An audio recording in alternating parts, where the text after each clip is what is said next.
ঘন্টার পর ঘন্টা চার্জে দিও তাও চার্জ ফুল হয় না, কি একটা যন্ত্রণা মিঠু ভাই, দেখেন তো একটু ফোনটা। এটা টিনমো F27 মডেলের একটি ফোন। ফোনটি সারাদিন চার্জে দিয়ে দেখেন চার্জ ফুল হয় না, মানে কিছুই হয় না, তাহলে এই পর্যন্তই হয়ে থাকে। চার্জ উঠে কিন্তু চার্জ ব্যাটারি যায় না।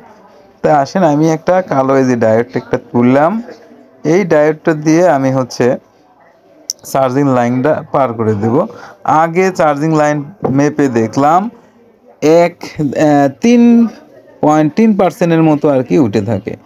এটাই হচ্ছে মাদারবোর্ড, এখানেই ওইটা আমি প্রসেস করে দেব, এটা বসিয়ে দেব।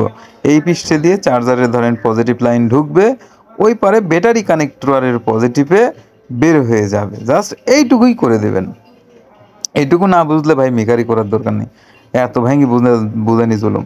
তো বিষয়টা হলো এই দেখেন এই পিসে দিয়ে চার্জারের লাইন ধরছি, নেগেটিভ লাইনটা মাল্টিমিটারের নেগেটিভে ওইখানে জোড়া দিয়ে দিছি।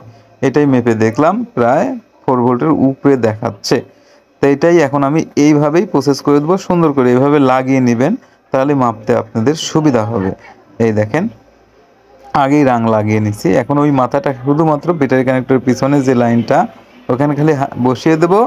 এই যে একটু জুম করে দেখাচ্ছি, বসিয়ে একটা টোকা দিয়ে দিলাম, এই পাশে একটা টোকা দিয়ে দেবো, জাস্ট এই যে হয়ে গেছে খালি। এখন কাজ শেষ, এখন প্রায় 4 ভোল্টের উপরে দেখাবে। মাল্টিমিটার দিয়ে এখন মেপে দেখি, দেখেন আসলে কত মাপ দেখাচ্ছে।